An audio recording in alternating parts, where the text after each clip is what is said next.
Peace and welcome to the culture right here on the Black Star Network. I'm your host, Farajii Muhammad. Folks, we got a lot to get to today. Let's continue our conversation around the latest development with the Supreme Court opinion that was leaked and its impact on the midterm elections. We'll be checking in with Mr. Hassan, Mr. Politics Giordano, to break down some of the latest things that are happening across the country.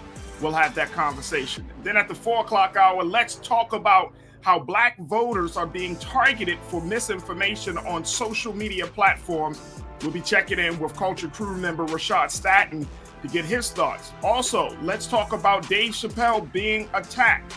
Chris Rock had something to say, and if you haven't seen the pictures of Dave's attacker, well,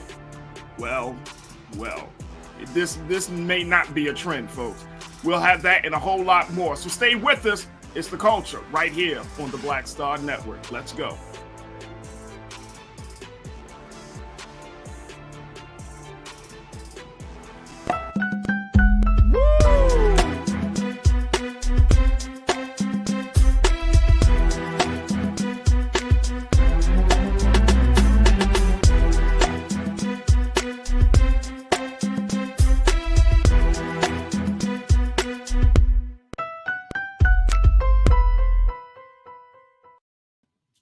Folks, welcome to the show. It's Cinco de Mayo, folks. Yes, what a great day. Yeah.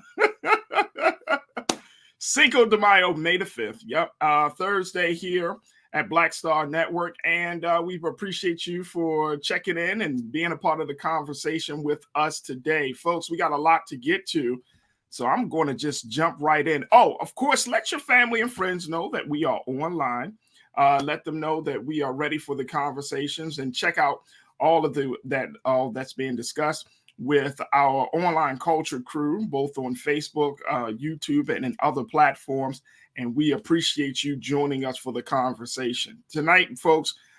We got a lot to get to. This whole situation around the leaking of that Supreme Court opinion that Judge Alito wrote about Roe v. Wade, and the possibility, we got to put that into the conversation, the possibility of Roe v. Wade being overturned. Let me tell you, folks, it's like throwing a stone into the pond. It is creating ripple effects, not just in Washington, but all around the country, where there are protests, where there are much deeper conversations that are happening, organizing that is happening, get out to vote strategies and efforts that are being put together. A lot of people are just simply ignited by the possibility of Roe v. Wade being overturned. Conservatives are fired up, liberals are fired up, and if you're not involved in either one of those camps, if you're not a voter on the Democratic Republican side, you're just in the middle, you're an independent voter, you still are going to be dragged into this whole situation, folks. So, we are going to have a conversation. I'm so happy to be joined by one of our culture crew members, my brother, Mr. Politics Hassan Giordano, who serves as the founder of DMV Daily. And he's always going to bring us up to date on the latest that is happening in the world of politics. Let's bring him in right now. Hassan, good to talk to you again, brother. How are you today? Always a pleasure, brother Farajii. Good. Yeah, brother. Look, I knew this was going to be something that you were going to keep your eyes on. This abortion issue, this Roe v. Wade Supreme Court opinion, this thing has, and as we've been looking at it since it broke in Politico, we've been kind of tracking how it's been spinning out. This has been the conversation for the past 48 to 72 hours. And on so many levels, Hassan, I feel like this one issue, which has always been a controversial issue in this country, right? But this one issue is going to galvanize, I think, both sides of the aisles on. And it's going to be very interesting to see, especially this summer, to see how the constituents respond as these midterm elections are going into their primaries leading up to the November election. What are you seeing? What are you hearing, bro? Well, absolutely, Farajii. I mean, it's been the reason it's been so galvanized these past 48, 72 hours because it took even the most learned political expert by surprise. Most people in politics who are running campaigns right now across the country, we know that we were awaiting a decision to come from the courts in June, right? Mid-June to early July, when the decision would have came down. However, this leak of the draft memo, and I want people to realize that it's a draft opinion that was put out by Justice Alito. It wasn't the final opinion. That's what we'll get in mid-June to July. And oftentimes these draft opinions will have several different drafts. They may be very different from the first to the final. And even those who have signed on to the initial draft may change their vote, and often do change their vote. It's a lot of horse trading that goes on behind the scenes, just like we see done in Congress and legislative bodies across the country. Little bit different on the Supreme Court level. Obviously, it's a lot less of individuals and promises that can be made. But nonetheless, we saw in this opinion the impact. It was so impactful, Farajii, that, and I know we'll talk about this a little later, the primaries that happened in Tuesday's elections that really galvanized the Trump brand were, I mean, just totally overlooked, just based off of this new report coming out of Politico. It's not been done, right? This is sacred ground to have a draft opinion leaked from the Supreme Court, right? And so people need to realize that does not happen. That's why we haven't heard about it, why it's such shocking news. And while Politico got to jump with everybody, I mean, this really propelled them way up into the stratosphere because it turned out to be authentic.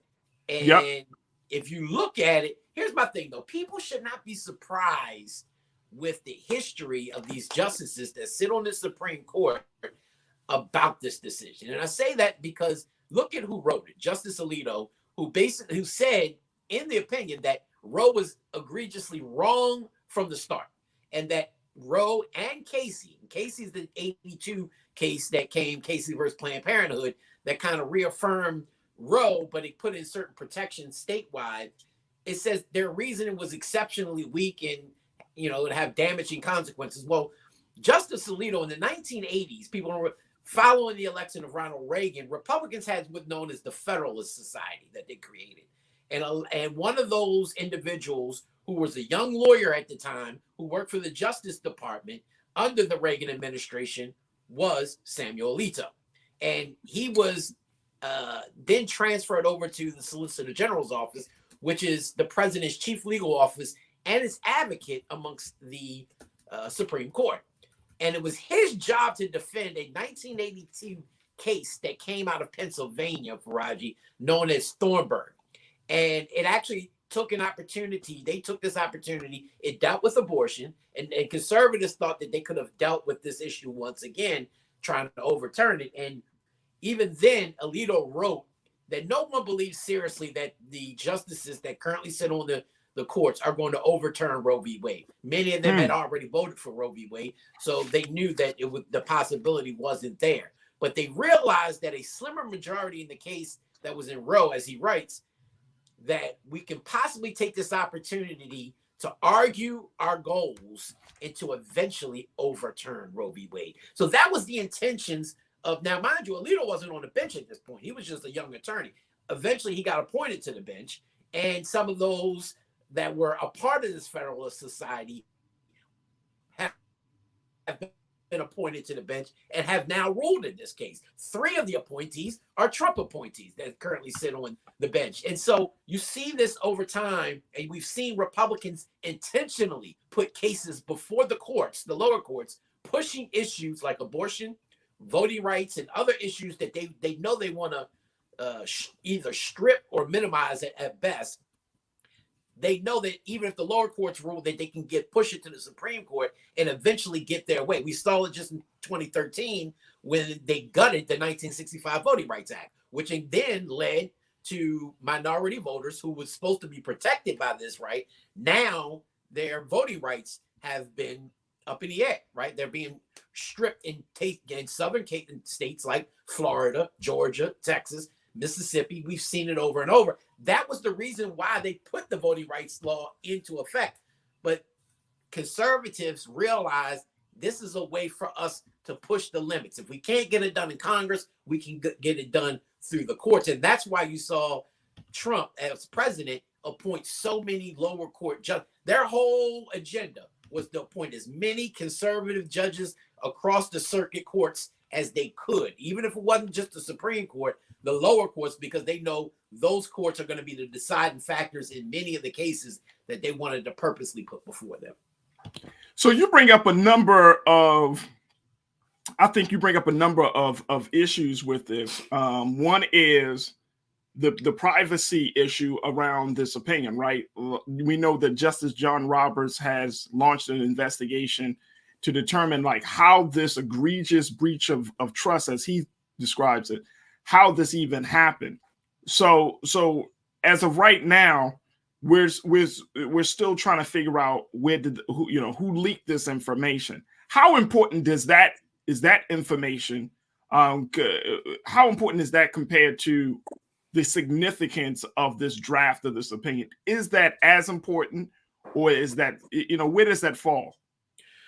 Well, I think, that depends on the person, right? Even with abortion, it depends on, politically where you land on this and to how important it is with your right. I think this is going to motivate women to go to the polls in huge numbers, whereas though it won't affect as many men per se to go to the polls one way or the other for it.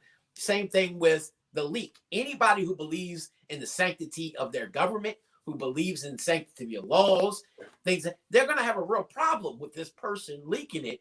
The question is going to be who this person is and what their agenda was. Clearly, there was an agenda here to leak this decision. Most people would assume that person would be from the left, and then that they were doing this just in case the justices did not rule in this manner come the final decision, and they wanted people to kind of, it was being done in an intentional way. I think the other way. I don't think, because the ruling is probably going to come out the way we've seen it. The only justice that we saw that did not vote in this is the possibility is John Roberts, who is the Chief Justice. And so he may write his own opinion. We don't know at this point. He may vote in favor of or against, but at this point, they do seem to have the 5 votes. But Farajii, to your point, I think legally, the person who leaked it, if they can find he or she, will be in I think legally, they probably will not get any prison time, obviously, unless they have some kind of horrific record, which I doubt they would have even had access to this if they had it.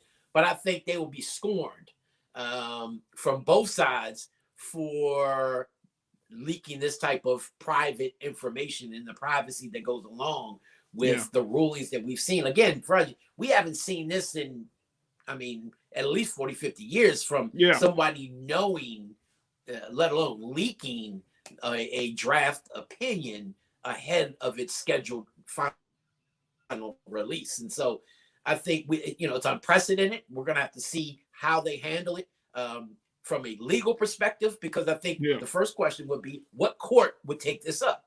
Obviously, it couldn't be the Supreme Court, and so because it's a Supreme Court leak, does it go to the DC lower courts? Does it go to the district courts?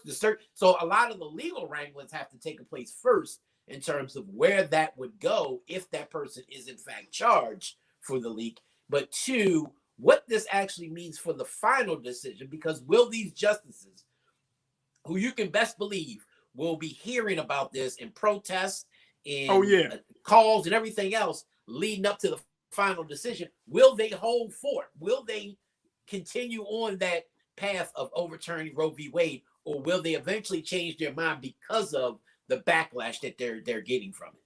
So here's the other part of that, Hassan, which is we know that this is a first draft. You've already said that there could be, 2, 3 other drafts that are going to come out, but their timeline in which they were going to make a final decision on this was going to be June. And correct me if I'm wrong, I've read a report that said that timeline still stands, that they're still going to make an announcement by June or so about what this final draft will be. But because of what has happened, because of the public excitement around, and I'm not using the saying excitement like happy, I'm saying excitement in terms of just simply people are just fired up around this issue. I'm wondering, will that change the justices that have already kind of indicated where they stand on this issue? Do you think that will change their position? Now that they're seeing the feedback, the backlash of it. I don't. And because I think, number one, they have lifetime appointments, so they have nothing to fear or worry about, right? They don't have elections, so they don't have to worry about that. And I think they're looking at it from their legal arguments and their legal stances as if they're in the right? That obviously, if you're making a decision as a Supreme Court justice or a judge in general that sits on any of the lower courts or the higher courts that says, I believe through the law that this is not accurate, as Justice Alito kind of framed out in that draft opinion, then I don't think that they're going to worry about the, because they know that the backlash was going to be there if they made the final decision or not. Whether this draft was leaked, which they obviously couldn't have assumed, they knew what the backlash would be. My question would be, Republicans could never, I don't understand their thinking in thinking that this would have been helpful for them in an election year. Like, Democrats were dead and stanking in this election. Like, they were going to lose the House and the Senate hands down without a doubt, in my opinion. Wow. In November. But so this may have some, wait a minute, Hassan, you're saying essentially that this could save the Democrats. Oh, it really could. I think this decision by itself, even honestly, take away the final decision, even if the final ruling does not overturn Roe v. Wade, just this draft alone has already propelled. I've gotten at least over 90, 100 emails since this came out from Democrats in Maryland and across the country saying, hey, fundraising emails. We can't let this happen. Go online, look at Twitter. They're using this as a way to fundraise and to propel their base. And of course, obviously, Republicans aren't stupid. They knew that this would happen. This is going to propel their base as well. I'm sure, especially in southern states, they're going to say, hey, they finally got it right. We should outlaw, and they're going to use this to their advantage. But a woman's right to choose, I believe, will ignite women across this country. No doubt. I think whether they're from the right or the left, most women that I have spoken to, that we have done polling on and et cetera, do not believe in overturning Roe v. Wade. So I don't think that this is going to help Republicans as much as it will Democrats. And this was the lifeline that they've been looking for. Joe Biden has been trying to hand them, they've been trying to come up with something at the White House to say, dang, how can we do something to help us in November? This was that something that has kind of just ingratiated them on the campaign trail. Folks, I mean, if you look at it, yesterday, Hassan, we mentioned that according to an ABC poll, that an enormous number of Americans are actually for abortion rights. They're for the idea that women have the right to choose how they want to handle their pregnancy, along with, with the counseling from their doctors. So a lot of Americans, according to polls, are showing that women should have the right to choose. I want to share this. Check this out. This is from the Center of Disease Control, where they talked about the number of abortions that have actually happening in this country. Keenan, if we could post that. Thank you, bro. Abortions in the U.S., it peaked in 1981 at a rate of 29.3 abortions per 1,000 women between the ages of 15 and 44, according to the Center for Disease Control and Prevention. Since then, the number has fallen by 3/5. In 2019, the last year for which numbers are available, the rate was 11.4. So we're seeing some decline in terms of the number of abortions. And so I'm wondering, Hassan, how do you think that that's going to impact this larger debate? it seems like women are not getting abortions as much. Right. And because, I mean, look, back in the 80s, after the 70s, when this decision came, and people don't realize that the initial decision of Roe v. Wade was 5 Republicans and 2 Democrats. This was Republican, or I wouldn't even say Republican, conservatives, because they don't identify by party. But 5 conservatives voted in favor of Roe v. Wade. So this wasn't a liberal court by any stretch of the imaginations. But since then, you got to remember, back in the 70s and 80s and even the 90s, there was no morning after pill and some of the other protections that we have today. So that clearly cuts down on unwanted pregnancies, right? Or even desired pregnancies. And, you know, there's certain ways that in order to deal with. So I don't think that the decision one way or the other is going to ignite women to go get abortions by a considerable amount. But what it is going to do is really have a deep impact on those economically challenged, those in the lower class, because what's going to happen is, if it is overturned, you're going to have a slew of southern states in particular who may already have laws on the books, because then becomes a state issue. States like Maryland, where I'm at, just reaffirmed abortion to a point that they just passed laws that gave money to midwives, to train nurses that do abortions, and gave like $300 million to make sure that they can do abortions.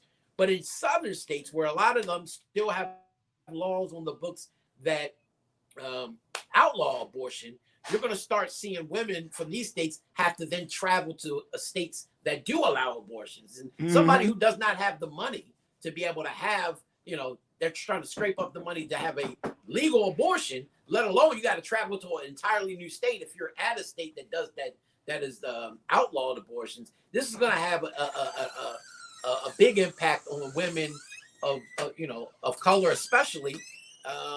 And it's unfortunate, but one thing that I'm trying to figure out too, Farajii, though, is your state may outlaw it, but they have what's called abortion pills now, right? So how are they going to regulate that? Because you may have physicians and outlaw physicians be able to penalize them for possibly doing abortions. But how do you stop me in Maryland from sending someone in Texas abortion pills, right? And I don't know how their impact or how effective they are, but they are in existence. And it is that type of medication that we have today that I think has really tamped down abortions overall in terms of the procedures. Look, we're going to take a quick pause. When we come back, more conversation with Hassan, Mr. Politics Giordano, as we look at the implications and the impact of this Supreme Court opinion. You know, as we move forward in the next segment, folks, let's talk about it, how it's going to serve as a real reference point for these midterm elections that might even, I hate to say it, folks, that's going to ignite the Trumpers. Because he's been dibbling and dabbling, putting his hands on people around the country, and guess what? Folks are getting elected because of the former president. We'll have that conversation and a whole lot more. Plus, I'll take your comments from our platform. So stay with us. We got a lot to get to in the second 30 of The Culture right here on the Black Star Network. We'll be right back.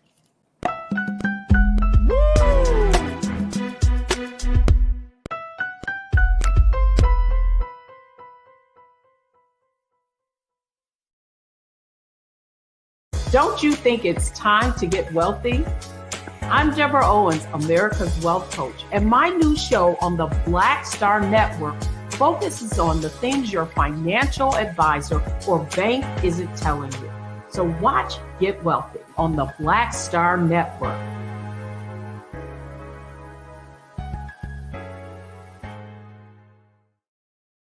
Pull up a chair, take your seat. The Black Tape with me, Dr. Greg Carr, here on the Black Star Network. Every week, we'll take a deeper dive into the world we're living in. Join the conversation only on the Black Star Network. Hi, Hi, I'm Dr. Jackie Hood Martin, and I have a question for you. Ever feel as if your life is teetering and the weight and pressure of the world is consistently on your shoulders? Well, let me tell you, living a balanced life isn't easy. Join me each Tuesday on Black Star Network for a Balanced Life with Dr. Jackie. We'll laugh together, cry together, pull ourselves together, and cheer each other on. So join me for new shows each Tuesday on Black Star Network, A Balanced Life with Dr. Jackie.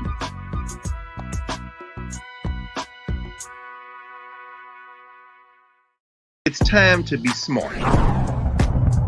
Roland Martin's doing this every day. Oh, no punches! Thank you, Roland Martin, for always giving voice to the issues. Look for Roland Martin in the whirlwind, to quote Marcus Garvey again. The video looks phenomenal, so I'm really excited to see it on my big screen. Support this man, Black Media. He makes sure that our stories are told. See, this difference between Black Star Network and Black-owned media and something like CNN. I got to defer to the brilliance of Dr. Carr and to the brilliance of the Black Star Network. I am rolling with Roland all the way. Honored to be on a show that you own. A black man owns the show. Folks, Black Star Network is here. I'm real revolutionary right now. Roland was amazing on there. Hey, Black, I love y'all. I can't commend you enough about this platform that you've created for us to be able to share who we are, what we're doing in the world, and the impact that we're having. Let's be smart. Bring your eyeballs home. You can't be Black-owned media and be scared. You dig?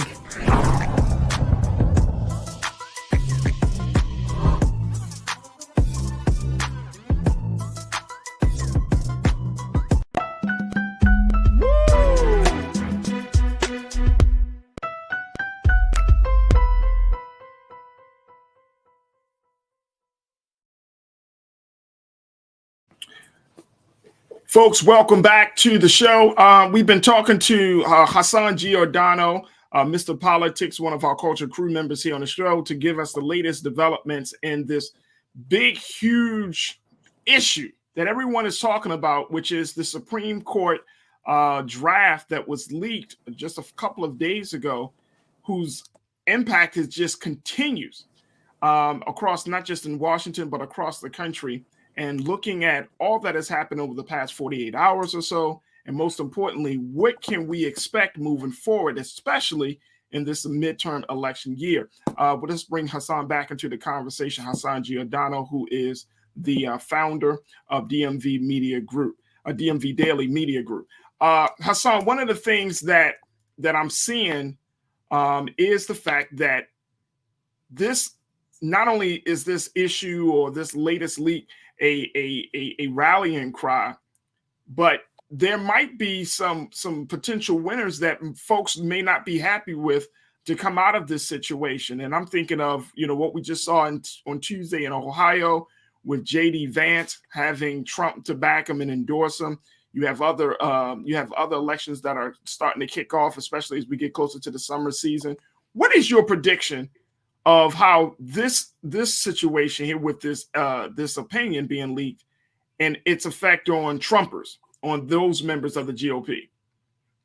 Well, I think the Trumpers were going to come out in droves based off of individual elections, right? I think that this decision itself propels Democrats more than Republicans. We'll see in November. I think this decision really motivates voters more in November than they do the primaries, because the primaries, they're basically fighting amongst their own party, right? And so you have very few Republicans that are vocal pro-abortion candidates, right? Even if that's what they feel, most of them are not going to say that on the campaign trail. Same way with Democrats. I mean, I got an email as soon as this came out, candidates that I represent across the state of Maryland, the Democratic Party is basically like, here's the talking points that your candidates should put in mailers, what they need to put in emails, what they need to go on social media with. Yeah. So they're trying to rile their base up around pro-choice. And so you'll see that largely played out more in the general from the abortion standpoint, but in the primaries, what we've seen, Farajii, in places like Ohio and Indiana Tuesday, this decision obviously overshadowed that. We'll see North Carolina coming up soon. Maryland's coming up soon. Former President Trump has already made 130 endorsements across this country. He's looking to put his stamp on American democracy for decades to come, because many of these candidates, like Vance, J.D. Vance, who you mentioned, is in his, I think, 40s, early 50s. Trump's former aide, Max Miller, was also on high. He won the congressional race, the 7th congressional district over in Ohio. He won by 72% of the vote. In fact, he went to knock off the Republican congressman, Anthony Gonzalez, who voted to impeach Trump. But he retired before that could happen because he knew that Trump was coming for him. But you saw in these March Texas primaries, back in March when Texas had their primaries, was the first true test of Trump's legacy and what it can mean on these individual congressional and statewide races. He won, I think, all 22 of his candidates in Texas won.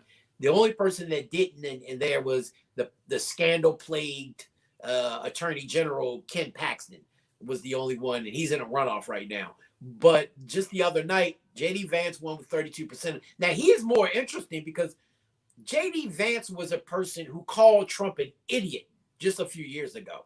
He actually considered voting for Hillary Clinton because he was this never Trump guy. But as soon as he got into this crowded Republican primary field, he became Trump's best friend. He started touting Trump in the big election steal. And so he was actually down double digits just last month in this crowded field. Trump came in last month and made his official endorsement. He comes up and he ends up winning this race. So that shows that twofold. One, Trump is setting up these upcoming primaries, and these turnouts are big for him because it sets the tone, right? It shows Republicans who he has supported, who may be, wondering if his brand is really that powerful. It makes them a little bit more comfortable. And those who can't stand Trump, who would normally be critical of Trump, it kind of pushes them back to say, maybe I'm not trying to, be too critical of him if he's this powerful, because he won a considerable amount of races, almost sweeping Ohio and within Indiana. And so you start to see that the president is not looking at, I don't believe he's looking at running for re-election in 2024. I believe he's looking to be the de facto party leader for at least until he dies, and then his sons and them, I guess, take over. I don't think that translates, but we're going to be talking about Trump 30 years from now, the same way Republicans talk about Reagan now. And he's just that transformational of a leader in the Republican Party. And you're going to see this across the board from now leading up to the end of the primaries going into November general election. Man, oh man. I hope you're wrong on your prediction on that one. Oh, because I'm tired of talking about him now. Yeah. I'm tired of talking about him now, son. In the Republican Party. He's a whistleblower. We know the people who love him don't love us. Can't stand people that look like us, right? Right. He knows what he's doing. I mean, you got to give it to him. He's an evil genius. He understood how to take his brand from television and everything else he's done, revert that into becoming the president of the United States. Like, he didn't just win a mayor seat. He became the leader of the free world. And so now he understands that, okay, I can flip that. Why worry about possibly losing in 2024, which I personally think he will do. I don't think he gets out of the Republican primaries if he runs for president in 2024. And I think his pollsters, he's got enough money. His people are telling him what the landscape looks like. So it's like, okay, why even possibly damage that? We can see he doesn't like being a loser. He still swears to God that he won in 2020. But why do that when you can essentially be the leader of the entire Republican Party and have them, kissing the ring, so to speak, without even having to serve one day as president anymore? Right. And that's one of the big concerns right now. I'm going to take some comments, but I wanted you to kind of bring us up to speed, because actually, as we're talking about Trump and the Republicans on the Democrat side, Senate Majority Leader Chuck Schumer announced that the Senate would vote on a pro-abortion bill next Wednesday. but they lack. Well, they did vote on it. I'm sorry, yesterday, but they lacked the necessary votes to pass the measure. And this was something that I thought was pretty interesting. This pro-abortion bill was essentially in response to the fact that the opinion was leaked, and it was a bill that was introduced by Senator Richard Blumenthal, a Democrat out of Connecticut. It did not have the 60 votes needed to overcome a filibuster in the Senate, but it's the first legislative attempt to basically codify the right to abortion into law since the leak. The Women's Health Protection Act of 2022 would make abortion legal nationally, and it would supersede that legislation passed by a number of states recently to severely restrict or completely ban the procedure. So what is that an indicator of, Hassan? That if they couldn't get that done yesterday, what are we looking at? Is that mean that what does that mean? Well, a lot of in the Senate, they have different rules than other governing bodies. They have procedural votes and things, and that's what that was, and it failed. So what they do is they set up these procedural votes to see if they can get it to the floor with enough support. They actually have a vote, right, on the overall bill itself. The Democrats know they ain't got a chance in the world of getting this bill passed in the Senate. And even honestly, I don't think it'll be a struggle to get it done in the House as well. Even though they have a greater majority of Democrats in there, there are still Democrats who aren't willing to come out because they serve in conservative districts, right? And so they understand the politics. And, there's some senators who don't have elections this year. Every congressman, every House representative has an election every 2 years. So they have to worry about their election. Certain senators don't. But what this does is, this is a Democratic ploy to put every member of the Senate on the record on how they feel about abortion. This is their way of drawing out those anti-abortion Republicans who try to skirt the line to make them take a vote on it. And a lot of times, both parties do this. When they do this roll call, and they do a roll call that makes every person in there, instead of a voice vote, it makes them have to vote on the record. So that way you can go back and show this particular senator or delegate or congressman, whoever, voted in favor of or against the individual. So that's what they're trying to do. So that way their party members who are running against them, because remember, Republicans have to defend more Senate seats this time around than Democrats do. So it would appear that Democrats have a greater chance of winning more seats in the Senate had they had a stronger argument to run on. Problem is, you got a very weak president.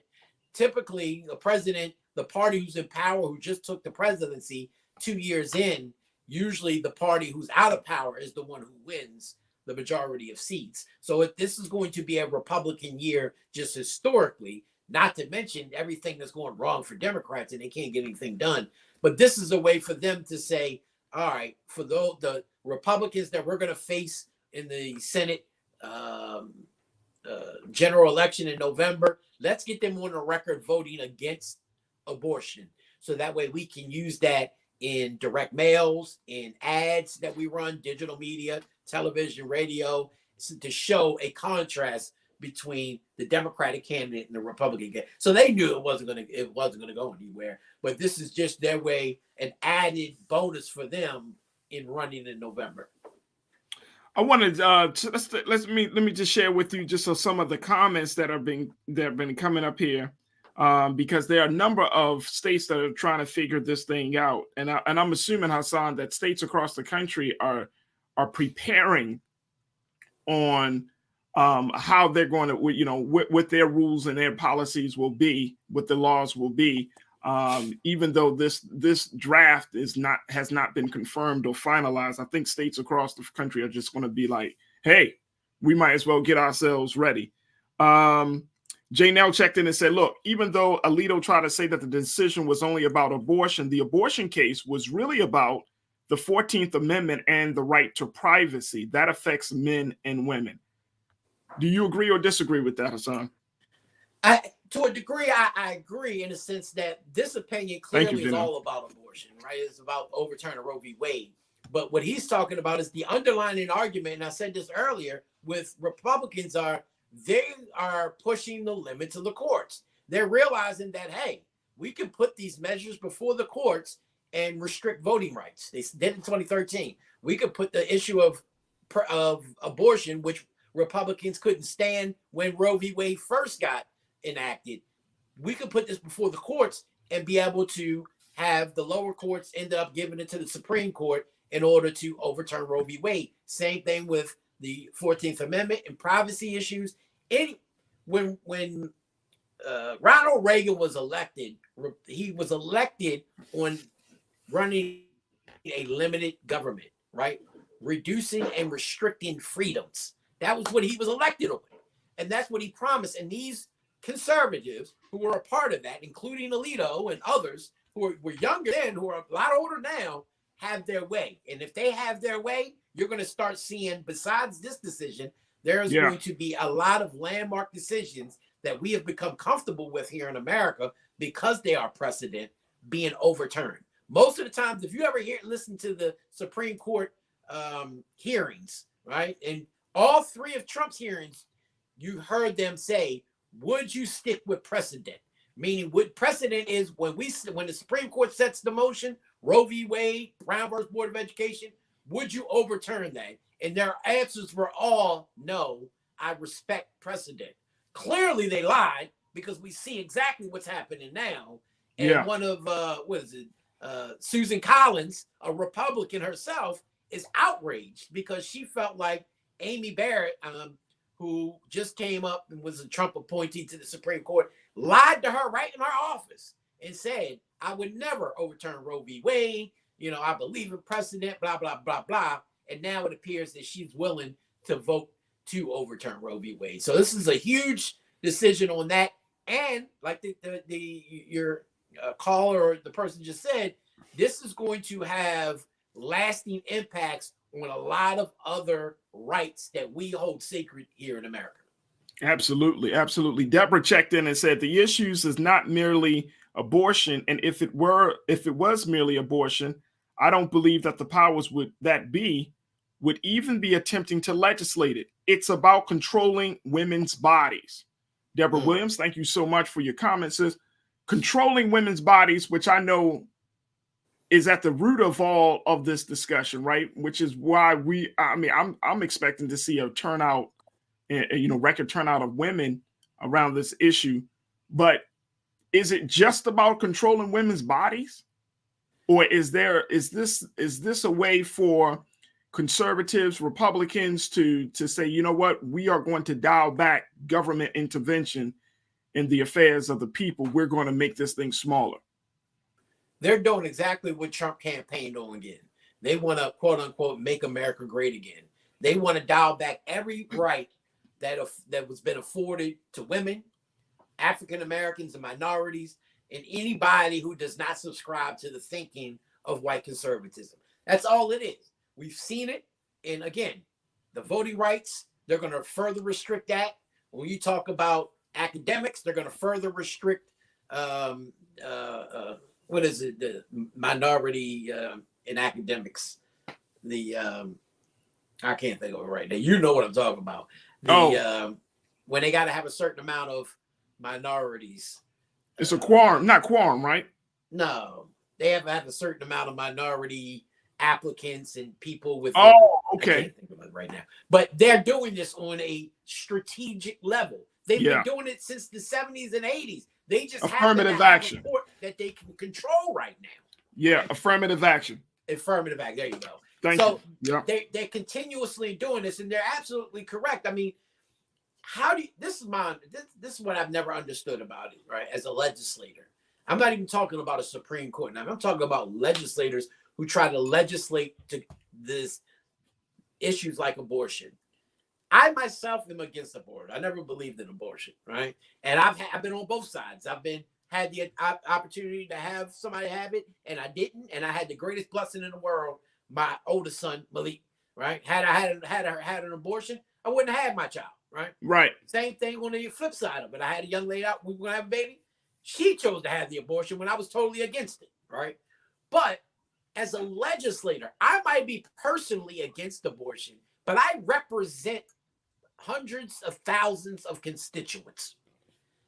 How fair is it for me to legislate what another human can do with their body, especially a woman that's their choice? I'm not a woman. I can't tell you what a woman should or should not do with their body.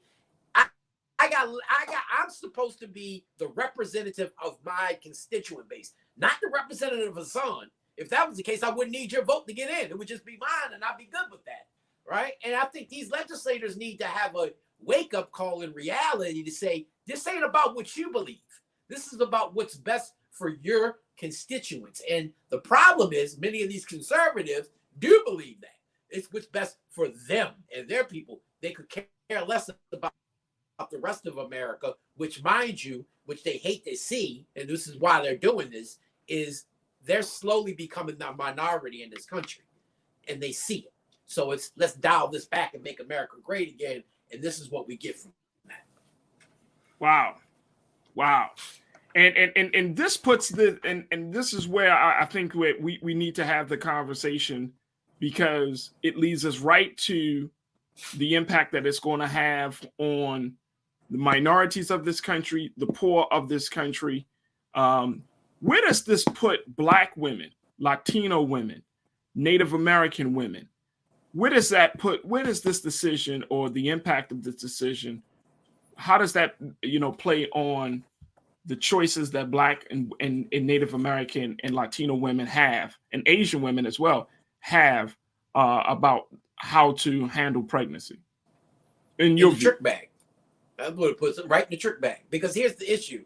Again, it's going to, I hate calling them lower class, because they're not a lower class, economically challenged, right? Those without the finances that is going to be necessary in order to now have to get up and travel to other states in order to have an abortion. Finding somebody who's able to do it, pay for that, like that's going to be, just the finances, the stress and everything else that's going to be involved in forcing the women in the conservative states that will outlaw abortion, if this is overturned, is going to be, just astronomical.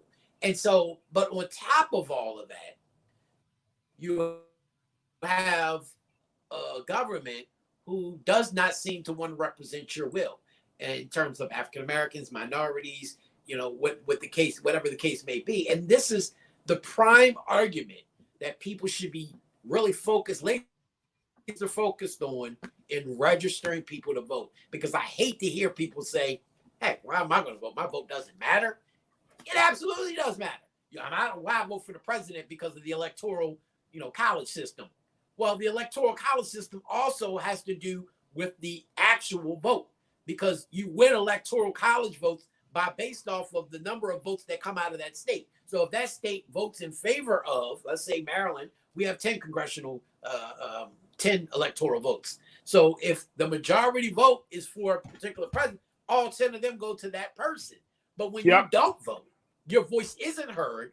You allow people like Trump to get in and appoint people like the 3 justices that just all 3 were in favor of overturning Roe v. Wade in the draft opinion. Let's be mindful, the draft opinion that may be final decision in the next 2 months. Then your vote absolutely doesn't matter. Kwesi Nkrumah won by 3 votes. So don't tell me that your vote doesn't matter. He'd still be a DJ on WEAA right now, probably, had he not won by 3 votes in 1978. So this, to me, instead of going out and trying to fundraise off of this decision, instead of trying to get elected off of this decision, you should start trying to wake the people up in this country off this decision. Get them registered to vote, get them out the vote, get them involved in the process beyond just voting. Because voting that's just one step. You got to hold these people accountable. You got to be showing up for rallies. Like, this is an opportunity for that. I don't care about your personal agenda of wanting to get reelected or getting more money for the Democratic Party. How are we going to wake these individuals up? Because the Republican, the right, far right knows this. They're already energized. One person, one man has got them energized from what they've been saying. Take America back. We don't want them people back in this country. This is how we strip it. We need our people to get energized because right now they're in a deep slumber. And if they continue that way, we're going to continue to see our rights stripped away from us year after year. Hey, Hassan, where I see the deep slumber is, it really resting, the fact that it seems like the rights of the American people, especially the rights of the minorities in this country, Black, Asian, Latinos, but the rights of the American people seem to be shedding each and every day in this country.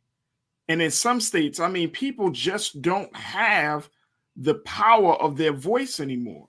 If coming from, if you're talking about this issue of abortion, you're talking about the voter restrictions and suppression efforts.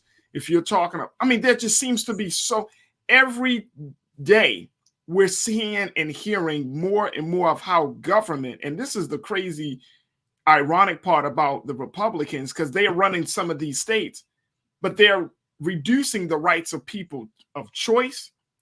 They're reducing the rights of people to think. They're reducing the rights of people to learn and to remove information. And it's like, y'all are getting to a point where you're so upset and so power hungry, you want to strip people of the natural human ability to think, to choose. You want to strip people of their natural human ability in order to win an election, in order to stay in power in these specific states. That's the real concern. That's the real concern. I mean, look, in this whole abortion conversation, we read that Canada is saying, oh, we'll open the doors now. They got a long list, they say. They say their waiting list for abortions is through the roof, right? And you can read that in Politico. But the fact that Canada is saying America is behind. We're behind on this abortion issue. We're behind on free healthcare. We're behind on the education issue. It's like, what the hell is going on in supposedly the most powerful country on the globe? What is going on? Let's not even talk about how we've been handling this Ukraine-Russia issue. Right. I don't think people have confidence that the way this federal government is set up, like if everything is going to be put on the state's government, and then you got these crazy ass lawmakers in the state side, in some of these big and small states that are making these decisions, people are going to feel like they're being put in a squeeze, and they won't be able to get out of it.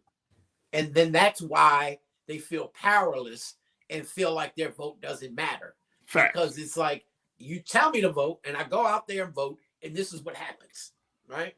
Because even when you do put in the people that you think are going to protect your everyday human rights, right, civil rights, you have them either being testicularly, having no testicular fortitude whatsoever to stand up for any damn thing, or you have the other opposite side of them standing up for what they want to believe in and not caring about what actually means something for people. And so I can't blame somebody for feeling that way, but it's our job to say, no, it's okay to feel that way, but here's the truth behind that. And if you stay that way, this is where we're going to end up going, right? And so that's just like our children, right? The children feel a certain way because they know no other way. But if you can show them a better way, then hopefully they will follow that path. Hopefully those watching this show understand that and go out there and start to educate, empower, and engage those individuals to come out. Because honestly, we really have a lot of work to do in this country. A whole lot. A whole lot, bro. A whole lot. Look, we got to take another pause, but Hassan, it's always good to talk to you. I'm looking at, we just got some news that President Biden has decided to choose Karine Jean-Pierre She was just named the new White House press secretary. She is the first Black woman to hold the position, as well as the first openly gay press secretary. She was born in Haiti, immigrated to the United States as a child, growing up in Queens, New York. So this is going to be interesting. She was served as deputy press secretary since the start of the administration, and now has filled in for Jen Psaki behind the White House podium and briefed reporters traveling with the president. So Jen Psaki's going to MSNBC, or is she coming over to the culture? So they say? I said Jen Psaki, it's true. She's going over to MSNBC, or y'all getting her over there? Oh man, well please. I mean, you know me. Whatever we got to do. we can do whatever we got to do. But you know what? I do want to have a different conversation with you, and we probably have to do it next week, just because we do see that people who are coming from the White House are now going into television. And I had this discussion earlier this week, Hassan, that it's like politics in Hollywood is so blurred sometimes that it's hard for people to not treat politicians like celebrities and then to look at celebrities as if they're going to run the country. Let's not even talk about the be like, that ran for office, right? Right, you know what I mean? Like, you like they used to go into the private sector and make right. You know what I'm saying? Now you're going into media, making a ton more money. Right, you're making a media. Now you become this media darling. You redefine yourself. We got to have a whole different conversation around that. But I just wanted to bring that up to date, bring that update to you. Hassan Giordano, who is the founder of DMV Media Group and DMV Daily Media Group, and also he's one of our great contributors here on The Culture. Hassan, always a pleasure, brother. God willing, we'll be talking to you soon. Yes, sir. Always a pleasure. Big. All right, folks, we got to take a quick pause. When we come back, let's shift gears. Let's talk about what is going on with the misinformation campaign targeting Black voters. We'll be checking in with Culture crew member Rashad Staten to give us the latest on that. Also, later on, Dave Chappelle was attacked, and I'm seeing apparently Will and Jada are getting a divorce. Wow. We'll have those conversations up next in the next hour of The Culture right here on the Black Star Network. We'll be right back.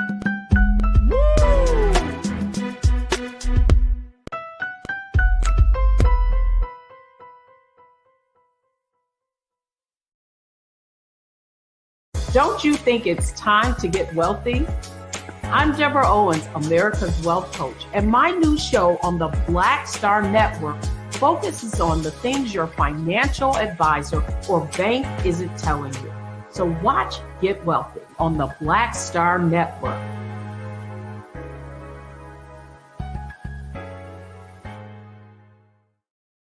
Hi, I'm Dr. Jackie Hood Martin, and I have a question for you. Ever feel as if your life is teetering and the weight and pressure of the world is consistently on your shoulders? Well, let me tell you, living a balanced life isn't easy. Join me each Tuesday on Black Star Network for A Balanced Life with Dr. Jackie. We'll laugh together, cry together, pull ourselves together, and cheer each other on. So join me for new shows each Tuesday on Black Star Network, A Balanced Life with Dr. Jackie.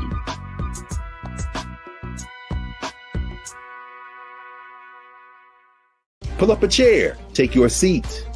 The Black Tape with me, Dr. Greg Carr, here on the Black Star Network. Every week, we'll take a deeper dive into the world we're living in. Join the conversation only on the Black Star Network.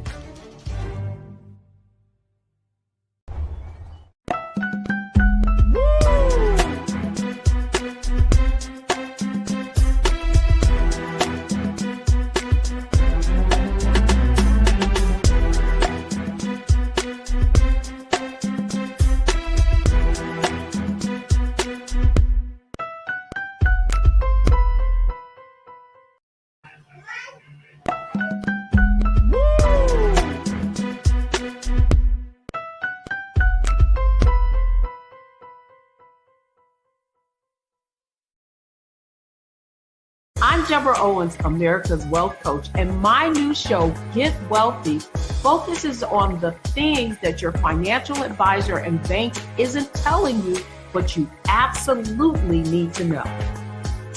So watch Get Wealthy on the Black Star Network.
folks, welcome to the second hour of today's show, The Culture, here on the Black Star Network. Let's get into some of these other conversations, some of these big breaking news stories. But one of them is the fact that we're looking at a very, very serious misinformation campaign facing Black voters. Black voters are being targeted across the country for making sure that it dissuades Black voters from going out to vote, dissuades Black voters about who about the candidates and where they stand. And so I wanted to have a conversation about this because we're finding that this is such a problem, and especially in this important, critical midterm election, we can't afford to be lied to anymore.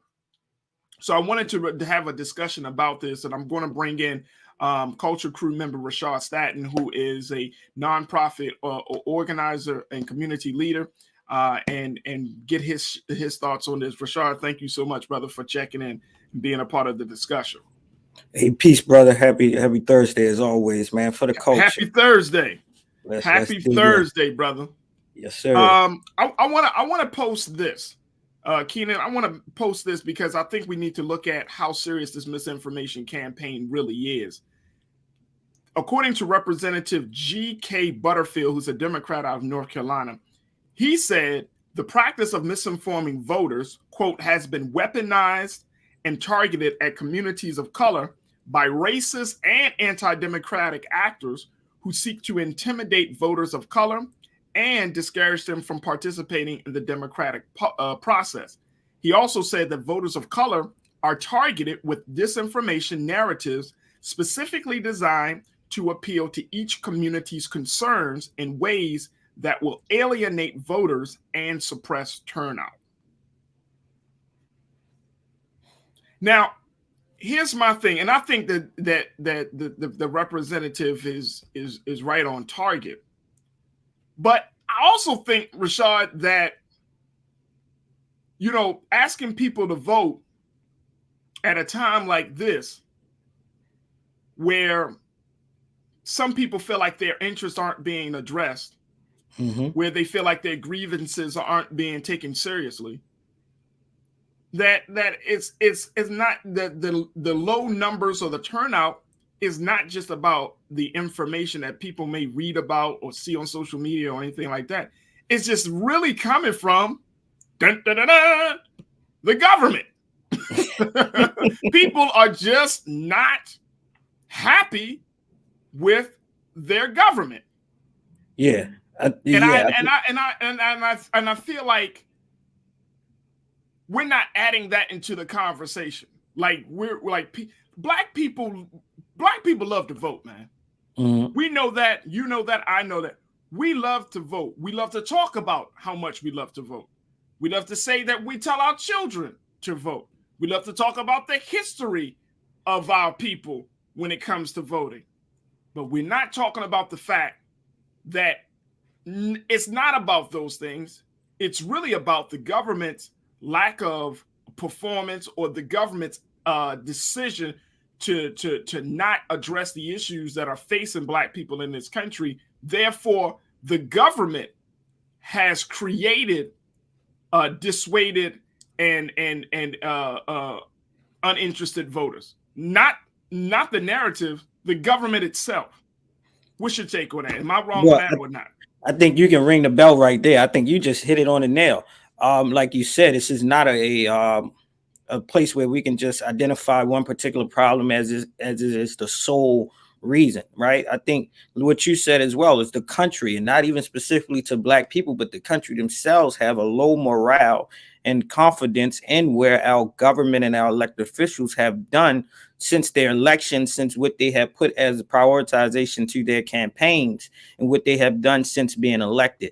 It's one thing about Black folks, like you said, is we take pride in voter engagement and civic engagement once we are informed and once we feel as though that we are part of. So the idea of that sole problem being a disinformation campaigning and the specification of targeting us to sway us from being civically engaged. That's one of the many different factors that play into this particular round, whether we will be in these long lines or we'll be sending in our mail-in ballots and things of that sort. The reality of itself is, at a certain point in time, we as a people are going to awaken and come to the fact that, hey, some of these things that we have been doing, we either have to just completely move away from, reconstruct our own governmental systems, or reform it in a space where we see that what we want has been prioritized and we see implemental change in real time.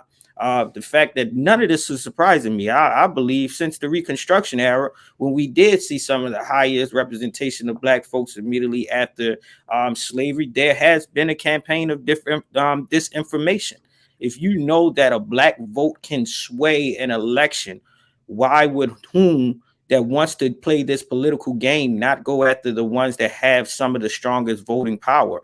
That is not to say that we're not already aware of it, right? But in the sense of we are aware of that, as well as understanding that we still have not gotten our 40 acres and a mule, or whatever we want to say is our goal and our gains of being civically engaged. I mean, yeah, we still haven't got that.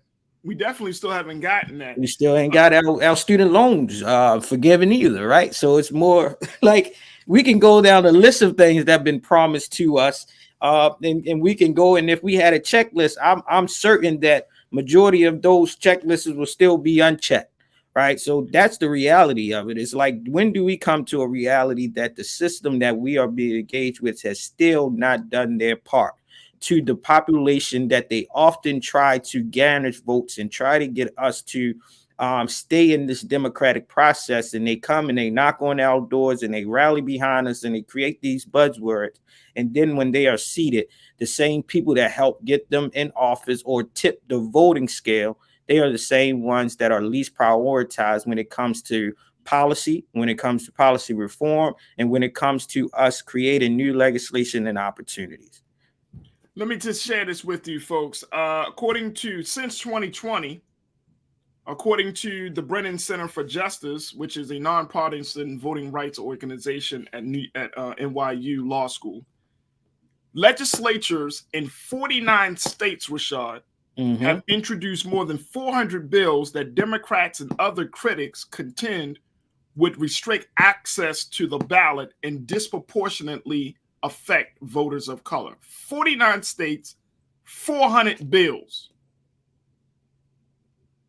to restrict access to voters of color since 2020. So we're talking about 2 years, and that number continues to rise. I'm talking about the number of bills continue to rise even in 2022. My thinking is, and this is what Representative Butterfield also said. He said misinformation, disinformation, and malinformation. I don't even know what malinformation is. I guess it's bad information. You know what I mean? He said that is all a threat to our democracy and the free, fair, and equitable access to the ballot every voter is entitled to. See, now we're getting to a point, Rashad, that everything is a threat to our democracy. You know what else is a threat to our democracy? Not telling the American people the truth about what's going on with their country. You know what else is a threat to our democracy? Promising one thing on a campaign trail and then just totally disregarding it once you get into office. Those are the things that threaten our democracy. Look, Melvin Wright put it, he's one of our watchers. He said, our vote matters to get politicians elected, but afterwards, our voices seem to be ignored. When politicians don't win, the lack of Black votes is blamed. Right. Damn Melvin, if we do, damn if we don't. Damn if we Melvin, do, damn if we don't. That's it. Taylor said, likewise, the news and other media outlets used to be a trusted source. Now I question the motives because everybody has been lying to us. If the government is lied, what they call the media, the fifth, what they say that we're like the fifth institution, the fifth state. If the media is lies, right, to fit their agenda, And these are the two things that we have been conditioned to believe are trusted sources, the government and the media. Right.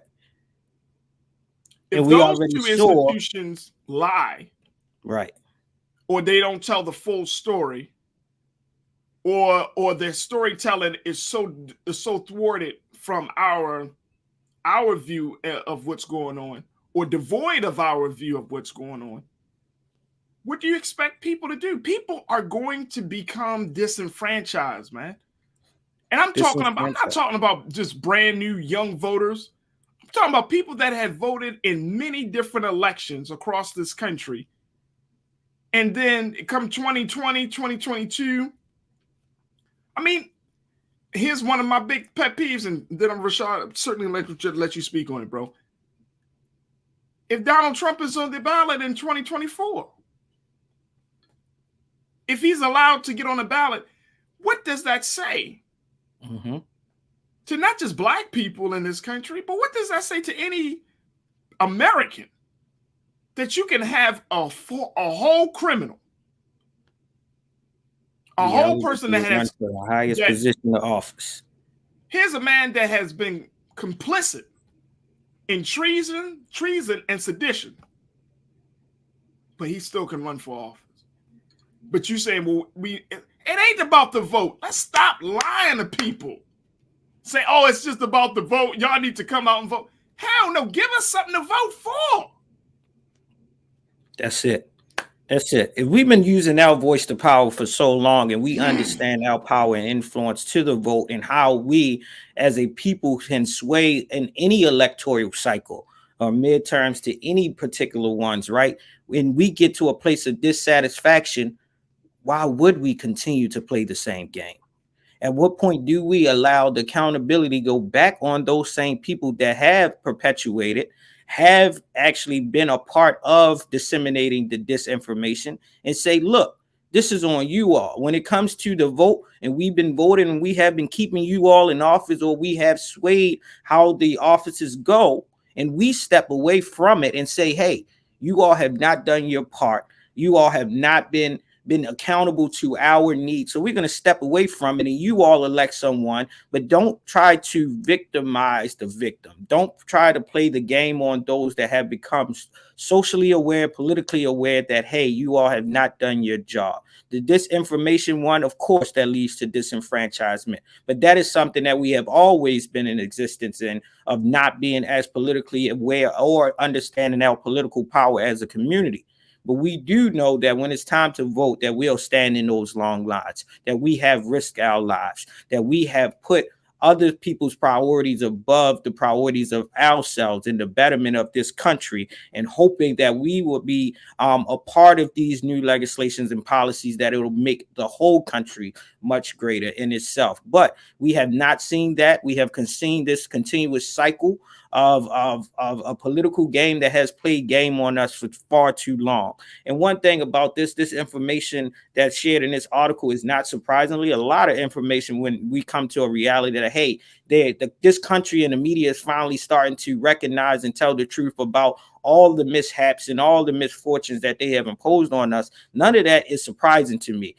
When I read articles like this, I say, I'll be goddamn about time you told the truth, because we already been living it. Right. So that is one.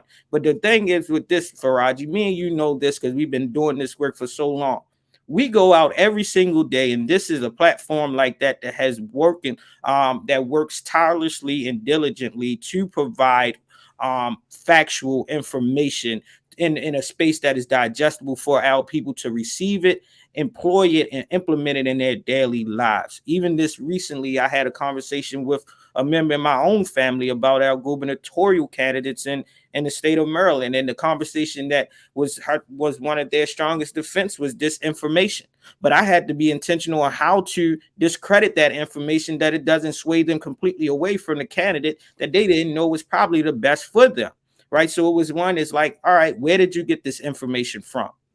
And what point did you go and research this information to find out if it was true? Is there other narratives out there? And if you decide to not not to go with this candidate and go for someone else that you think is the best of the least evils, what priorities or what track records do they show that they will probably be of a better fit for the benefit of you personally, your community, and the outcomes of this future? We know when we employ you on the grounds to increase voter registrations, to support certain campaigns, and to create campaign messaging, we know that we have to be even more intentional around cultural relativity, information, and making it cool that they can understand that politics is as usual as us just having a conversation and exchange about what we want. This information has been in existence and perpetuating Black votes since the Reconstruction era. We've seen the emergence of it again during the Civil Rights Movement. We've seen it again during the Black Lives Matter movement, and we will see it, unfortunately, again in our next social movements that will be forthcoming, because yet this country has yet to realize and hold a moral fiber that my great ancestor, our great ancestor, James Baldwin, has said for many years. Until this country address the moral fiber and hold a moral standard, they will never, America will never take heed of this dream, and this dream has always been alive. The infamous Kiki. Kiki, you always check in. You said we are in a culture war and y'all keep talking about healthcare and education, all real issues, but they don't care about any of that. That's why we got the show called The Culture, because I don't think anybody, and I agree with you, Kiki, I think that we undervalue how important culture is. Culture being the way that we do a thing, you know, is based upon our attitudes, is based upon our values. I don't think we understand how powerful culture really is. So and I think to your point, Kiki, like if they're playing a culture war, they're trying to redefine how our story is being told. They're trying to play it's a culture war about how to depict us in a certain way. Just like around this abortion issue, how it's going to be interesting to see how both the Democrats and the Republicans package this abortion issue to play to their base and to their agenda. So yes, the culture war is very real. The culture war, I think the culture war is probably more tangible and more significant than the actual war about health, education, voting rights. It's the culture that we got to go to. And it's oftentimes, Rashad, the culture is not being talked about. We talk about policy as if policy don't come out from the minds and the hearts of men and women. Before you even get to a law, there had to be an attitude. That attitude had to harden into a belief. That belief had to be expressed and be fulfilled, so you create a law. Because based on the culture, if you grew up in a racist household, if you grew up in a space that looked down on people, that attitude is going to be your predominant attitude all throughout life, unless or until some new knowledge comes in to debunk all of that. An awakening happens, right? And I think we're seeing Black people get to that place, and we're certainly seeing white people get to that place.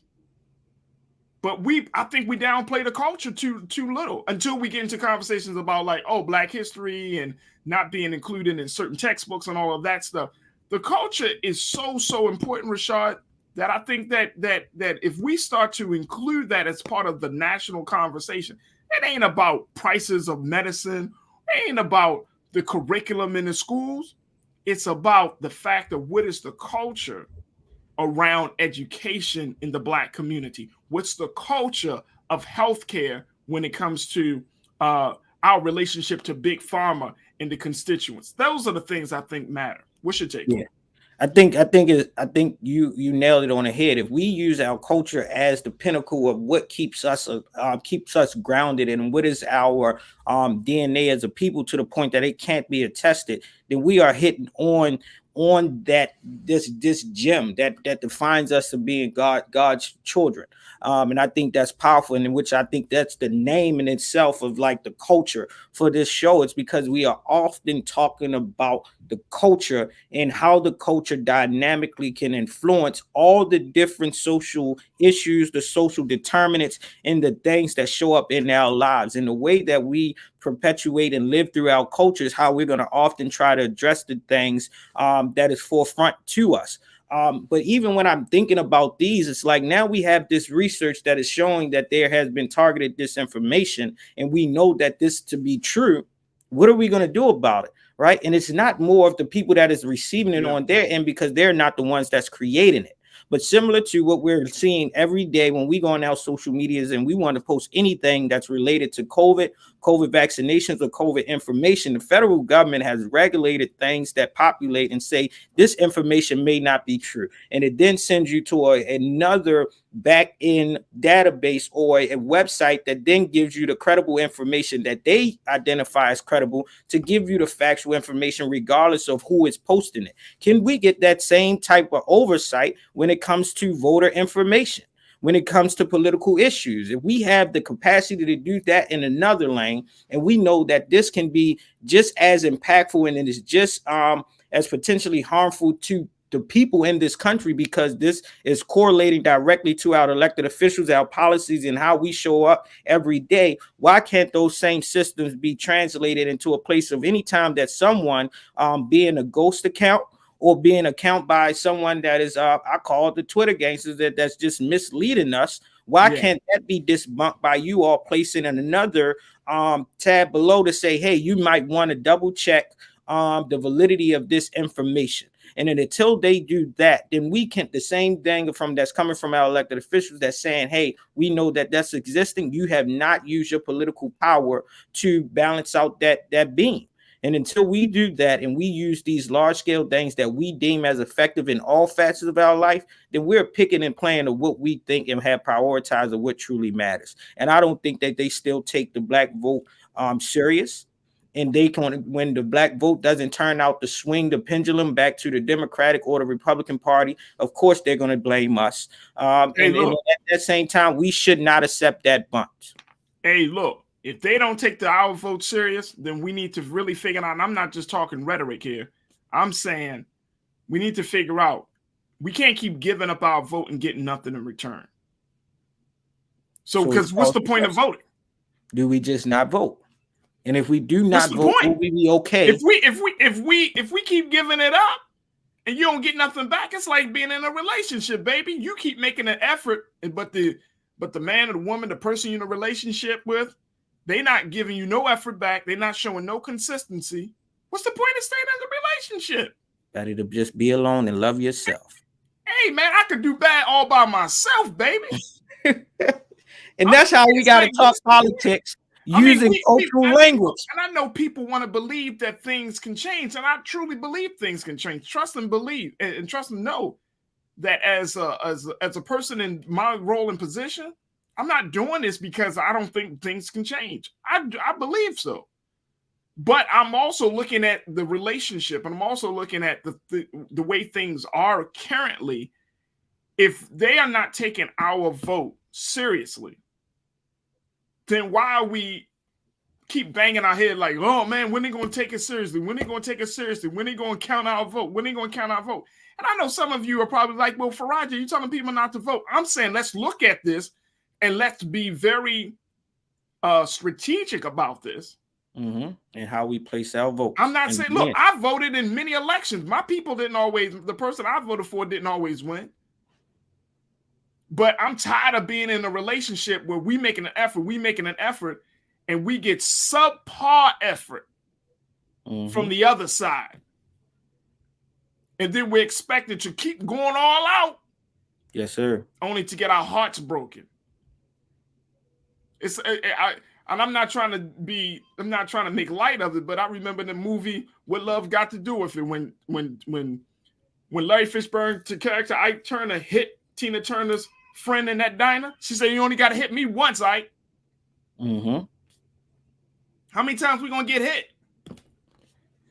You know what? I don't know. I say one thing is, and this will be my closing one, is a call to action, right? If we can't hold, if we can't hold our elected officials accountable to be in our communities throughout the entirety of their time in position, right? Does not just be on the campaign trail when it's time to garnish the vote, but once you're elected and we see you in your communities, you're still holding information sessions, you're still holding the brief sessions and things of that sort to keep your community informed of what you are trying to push and legislate and push forward for the better of your communities. Then look, when it comes to that space after your term is up and you're going for re-election, you can't expect them to come back out again. And secondly, what we have to do, and that's a call to action to the organizations that I lead and I support nationally, locally, and statewide. We as a people, after gaining and raising the awareness around civic engagement and voter registration, we as community-based organizations, civic organizations, larger institutions have to do our part in keeping the conversation going year after year, month after month, with programming that informs our people of their voting power, that informs them of the political system, how policies are passed, when the House is in session, when the General Assemblies are in sessions, who are actually have power to appoint certain commissions, to fund certain policies, to fund certain educational systems.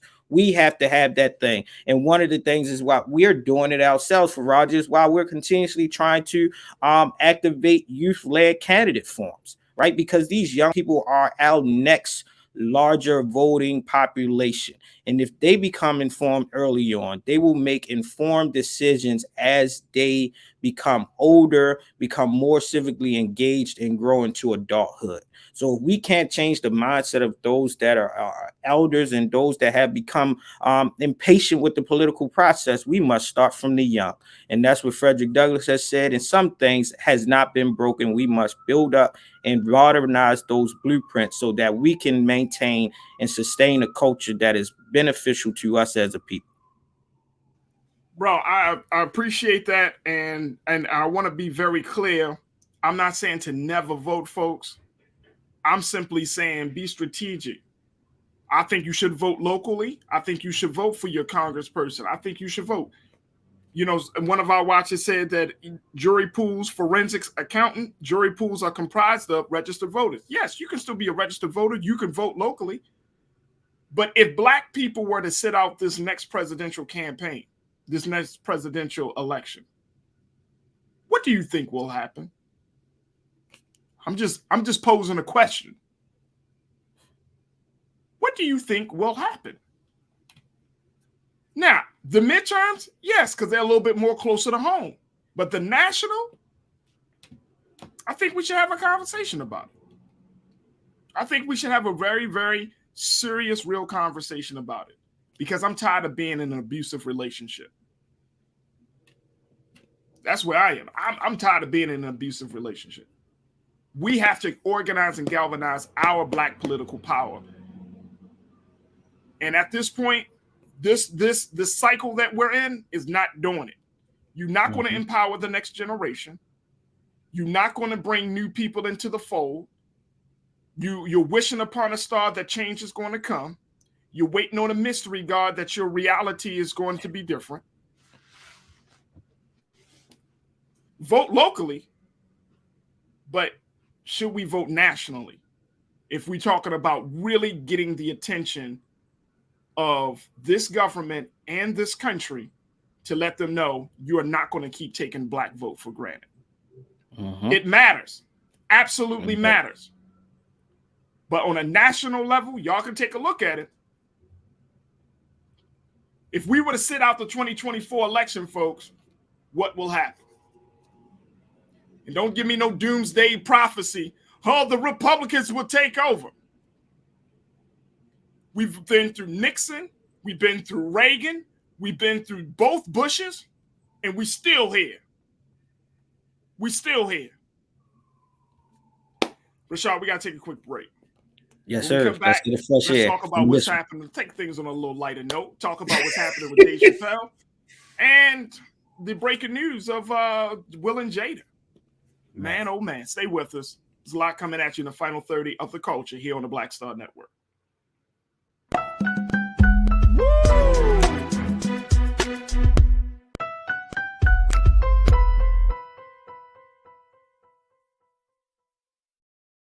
Pull up a chair, take your seat.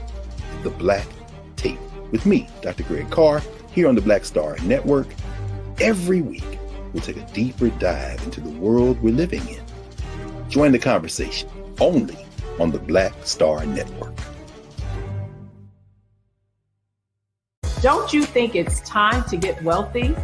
I'm Deborah Owens, America's Wealth Coach, and my new show on the Black Star Network focuses on the things your financial advisor or bank isn't telling you. So watch Get Wealthy on the Black Star Network.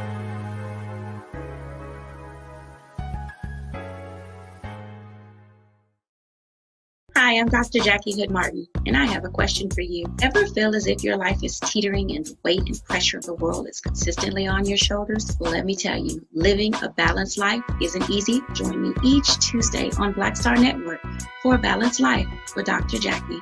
We'll laugh together, cry together, pull ourselves together, and cheer each other on. So join me for new shows each Tuesday on Black Star Network, A Balanced Life with Dr. Jackie.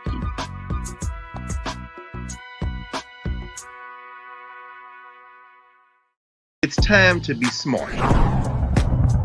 Roland Martin's doing this every day. Oh, no punches! Thank you, Roland Martin, for always giving voice to the issues. Look for Roland Martin in the whirlwind, to quote Marcus Garvey again. The video looks phenomenal, so I'm really excited to see it on my big screen. Support this man, Black Media. He makes sure that our stories are told. See, there's a difference between Black Star Network and Black-owned media and something like CNN. I got to defer to the brilliance of Dr. Carr and to the brilliance of the Black Star Network. I am rolling with Roland all the way. Honored to be on a show that you own. A black man owns the show. Folks, Black Star Network is here. I'm real revolutionary right now. Like, wow, Roland was amazing on that. Stay black. I love y'all. I can't commend you enough about this platform that you've created for us to be able to share who we are, what we're doing in the world, and the impact that we're having. Let's be smart. Bring your eyeballs home. You can't be black-owned media and be scared. You dig?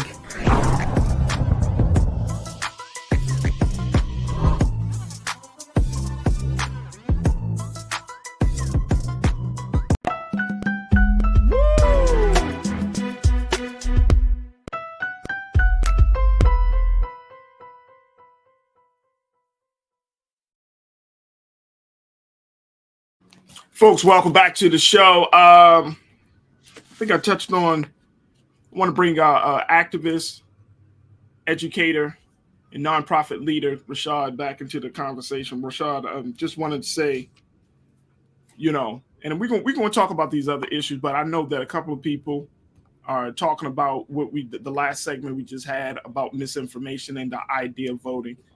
And I want to be very clear. I don't have any problem putting it out there. I don't have any problem coming on any other show. I'm dead ass serious, folks. I'm very serious about what I just said about voting. That we can vote in the local stuff, we can vote in the congressional stuff, but what will happen if we don't vote in the national election? I mean, seriously. There has to be and Janae, you made a point. You said, that 45, there's a possibility that 45 might get back into it talking about Trump. And that days were going to be darker. Black folks been living in darkness for a long damn time. We've been living in darkness for a long time. Folks, I just want to let y'all know, if they doing some type of renovations in the space. So if y'all hear some stuff in the back, just know that it's not my house getting chopped down. But darkness has been happening for a very long time. We've been living in darkness. That's how we operate. Unfortunately. You know what I'm saying? I build on this. You're talking about poverty? That's darkness. Yeah. You're talking about educational disparity? Darkness. You're talking about healthcare issues, darkness. We live in the dark. I don't think we've ever fully came out of the dark into the light of freedom, justice, and equality, life, liberty, and a pursuit of happiness. We never fully experienced that. Mm-hmm. So I'm not afraid to live in the dark. If living in the dark is the sacrifice that we have to make in order for our babies to live in the light, then I'm willing to make the sacrifice. That's it.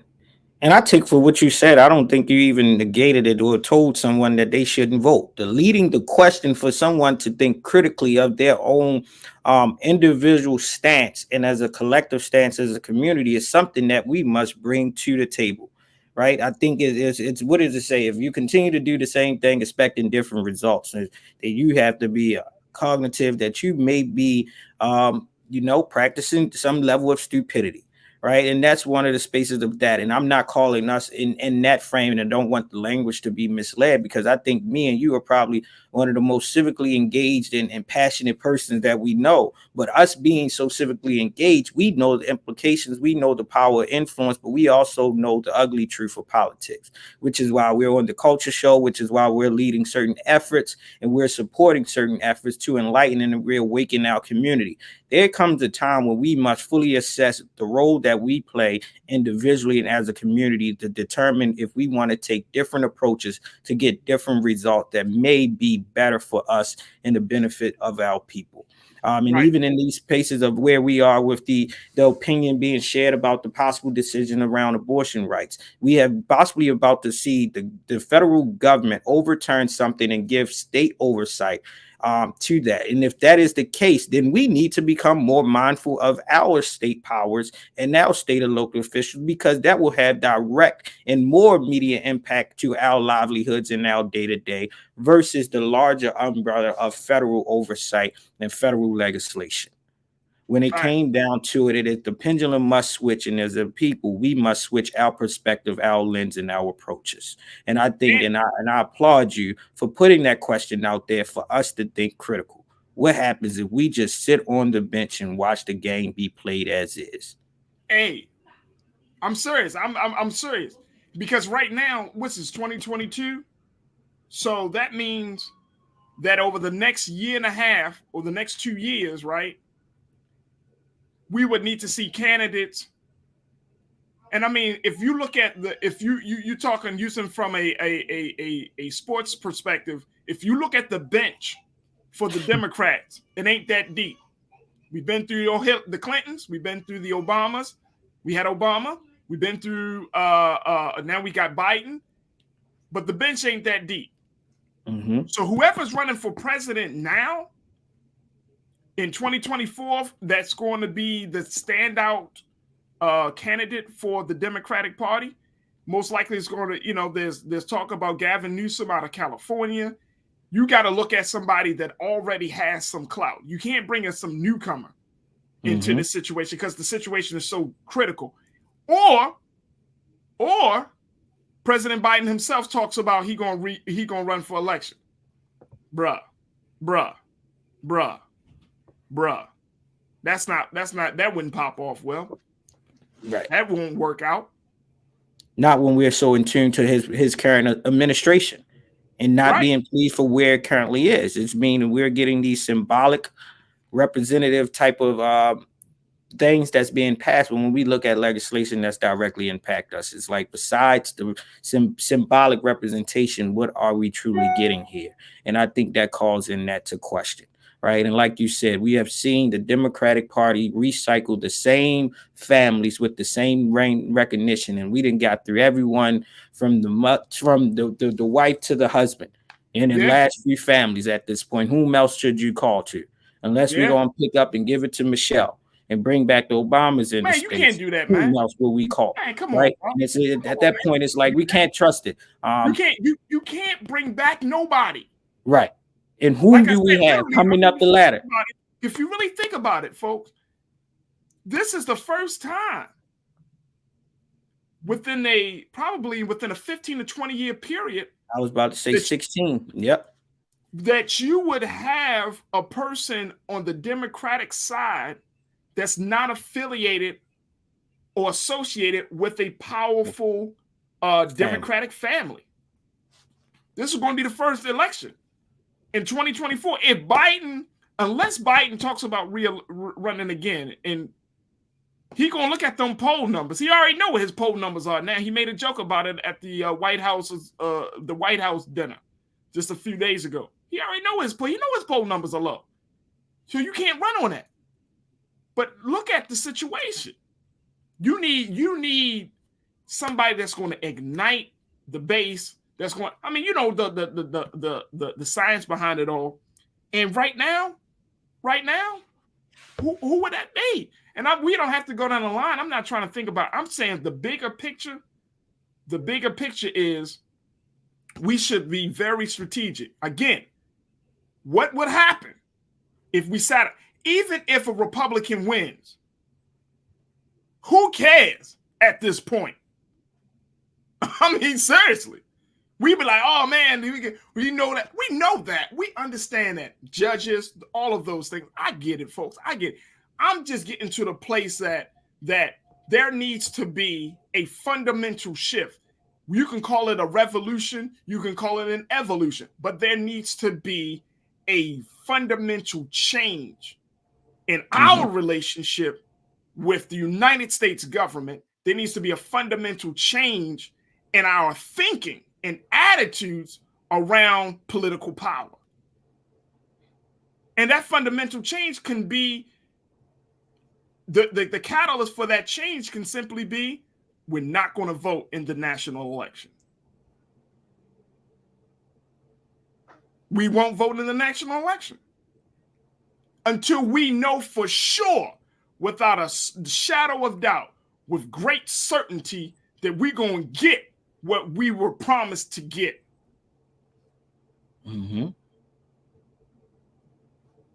I'm willing to make the sacrifice. I know everybody else, oh man, well, what about this? I get it.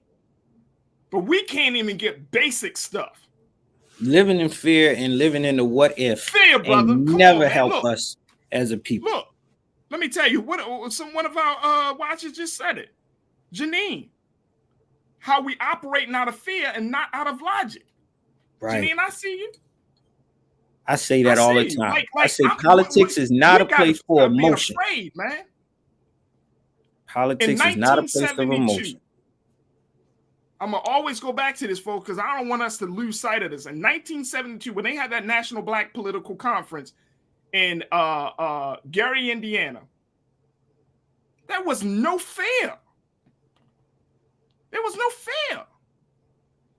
When they organized it, once they started to organize and read the history of that political conference, guess who started to disrupt stuff? The old civil rights institutions. This ain't to throw no shade on nobody, but we got to get out of our own way. We got to stop being afraid. Yep. At this point, I hate to use this terminology, Rashad, because I know Trump used it. What do we have to lose? And I ain't saying that to vote for him. I'm saying what do we have to lose compared to what we've already lost? We lost time, we lost resources, we lost opportunities to take the plight of Black and brown people forward. I will never forget, and I hope none of you will ever forget, how the hell we can not pass a bill to regulate and to try to undermine police brutality in the same time that police brutality is happening. How does that happen? That we can't even get a damn bill across to stop police brutality or to make people responsible and hold them accountable, and we can't even get that across at the same time that police brutality is happening. And it's right in front of our face. It's right there. It's literally on the screen. That is the topic of the conversation for the last 4 years. We can't even get a bill. Come on, man. Red pill or blue pill? Come on, man. But one thing about it, we got to figure out how to decode this matrix. Hey, look, Janelle checked in and said, Farajii, how do you ensure anything if you don't participate? Why would any politician try to give you anything for sitting out. The politicians ain't giving us nothing now. And we are engaged. We are engaged. I mean, Janelle, sister, I'm not raising my voice at you. This is my passion. But the politicians ain't giving us nothing now. And we there. We voted. We voted. Y'all remember, we voted. and we voted in 2020. Remember when we voted against 45, in which population came and swayed that vote and didn't want to take credit for how that pendulum switched when in the last hour of the election. We showed up. We showed up in great numbers.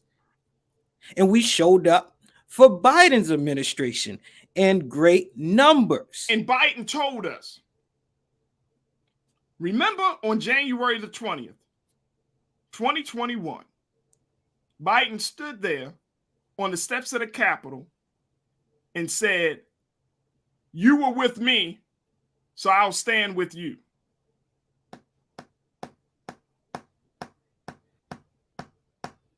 I'm glad we circled back to this. It had to be discussed furthermore, and I think we will continuously discuss this as we get closer and closer, because we got to face the harsh realities. The man said, Rashad, "I'll stand with you." He said that. But the stand is a weak stand. Would he give us, Farajii gave us a minute in the State of Union address? Well, we got a minute and 30-second sound bite. It's been evident, man. And again, I know some of you, and I know some of our watchers are like, Farajii, this is not good. You adding to disinterest. No, I'm not adding to disinterest. What I'm doing is people are already disinterested. This is not me just coming out of some crazy ass vacuum. People were already disinterested. That's why there's even talk of disinformation. We want to put it on something else. The reality is the government is not doing what it said they were going to do for us. And it's been like that for so long that it's part of our culture.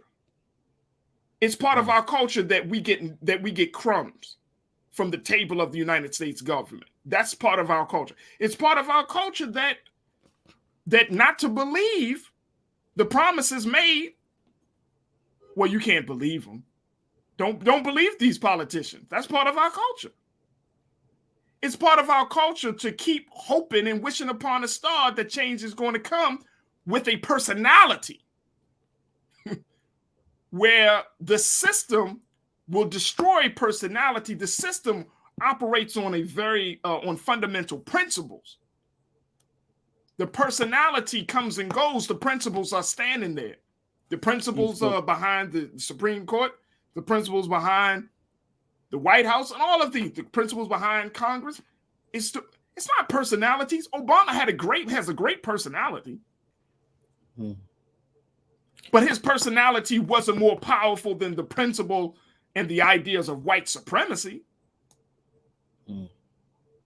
Biden might have the best of intentions, but his intentions aren't more powerful than the principles. I say this, Farajii.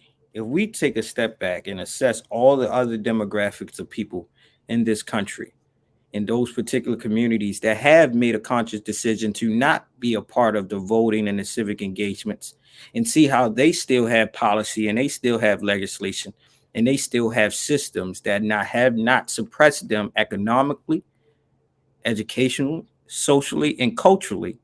If they are able to do this while not being civically engaged in voting, then what do we should reassess and see how we further move as a people collectively, that we can get some of those same gains without playing this game that has continuously put us in this Ferris wheel. Yeah. Because those communities live amongst us. We see them every day. But when we go in our lines and vote, they're not there. We don't see them in those same lines. So how are they still able to get a footing and a part of the American dream and American pie? What have they conceded as a community that we have overlooked and probably need to strengthen. Yeah. Look, it's I think it's a question, and I know this is, we don't have a lot of time to get into it today, but I know that this is a question that we should really raise. What will happen if Black people were to sit out the national election? Now, look, for those who say, and I see my brother, he checked in, and it's okay, brother. I mean, we just don't agree, and it's fine. He's my man, B Dizzle. B, I see you, brother. You say, nah, bro, you are adding to the disinterest. That's fine. I get it. But check this out. Check this out. Even if folks that are watching this at this moment in the chat, you feel like I'm adding to the disinterest, talk to the next generation. Talk to them 18-year-olds, 19, 20-year-olds, and see how they feel about the political system. If you watched the show a few days ago, we just talked about how, according to a Harvard youth poll, young people between the ages of about 18, I think 25 or 35 years old, Rashad, said that even though that they're leaning more to the Democratic side, believe that the government is not working well. This is young people. Young people. So the disinterest is not just from me. The disinterest comes from the next generation. So if we lose people, and I'm not trying to be, I don't want to be, harsh, because I'm passionate. But if you lose people, you got young people that are saying, nah, we're not seeing the change that we want.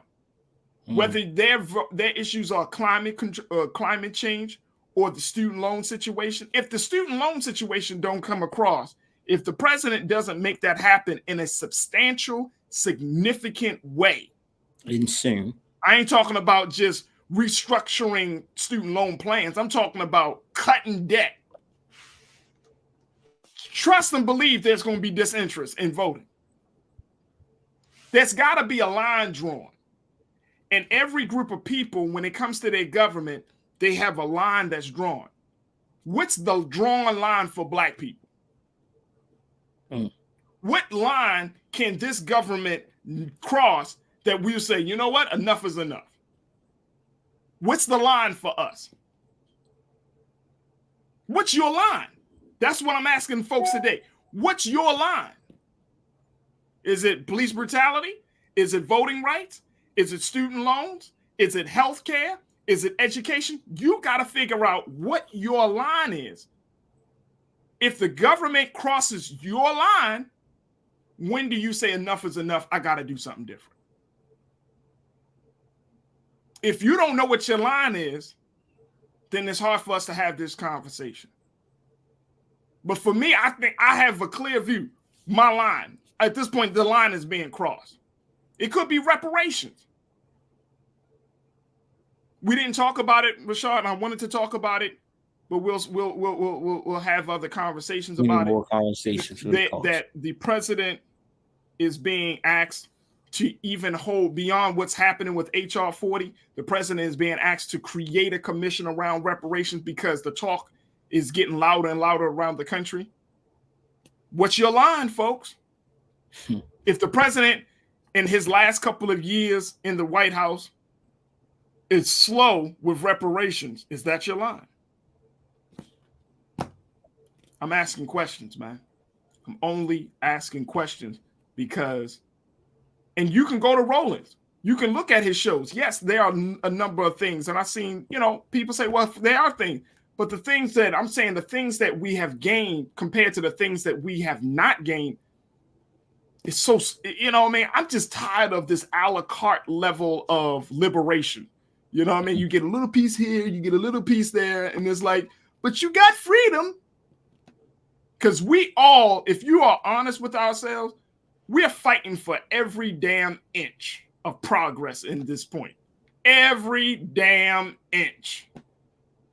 We're not even making 5 yards, 10 yards down the field. We're fighting for inches. Every time we get the ball, we gotta, come on, Democrats, come on, run the play right. They fumbling. They throwing interception. We fighting for every damn inch. And that's sad. That's sad. Good analogy. Brother, my brother, Rashad, thank you so much, man. Hey, I thank you for lifting up those courageous conversations and those questions. Absolutely. We're going to continue to talk about it. We'll certainly discuss the work that you and I will be doing for getting young people engaged with this Maryland gubernatorial election that's taking place. So we'll have that conversation and so much more, brother. So I thank you for your time today. Hey, thank you. Thank you for always doing your part for the culture, lifting up courageous conversations and questions that making us to think critical. That's what a leader is called to do. Appreciate you. Absolutely.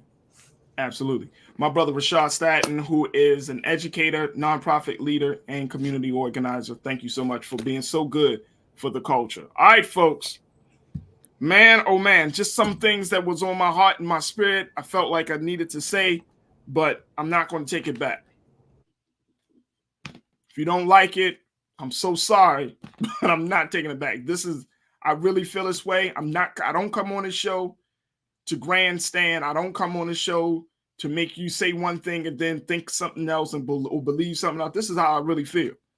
And so, we can have conversations. I don't mind getting opposing thoughts or comments. I don't mind if people don't agree with me. That's not a problem.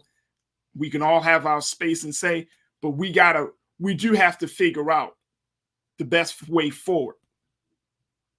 And if it's starting with asking important, uncomfortable questions, then let's start there. But I know that we, in spite of our differences, we have a lot more common things in common. So I think y'all understand where I'm coming from. I think it's just hard that if somebody is talking about shaking up some well-conditioned or some rooted beliefs and values, it's a little hard and it's understandable. But I think our goal is what? We want freedom, justice, and equality. We want life, liberty, and pursuit of happiness. What else we want? We want power.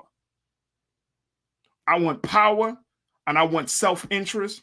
I want self-reliance. I want us to be determined. I don't want us to be in this very soft engagement when it comes to what we're asking for from this country. And this is not just for Black people. This is for every person that feel like they don't have a voice.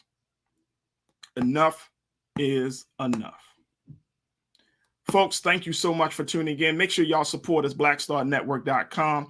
That's the best place to go to find all of the latest episodes of The Culture, Roland Martin Unfiltered, A Balanced Life, The Black Table, and Get Wealthy. Dynamic programming. All can be found at blackstarnetwork.com. We need your support financially. If not financially, make sure you share. Make sure you let people know. And certainly encourage people to download the app everywhere. We have our electronics. So blackstarnetwork.com.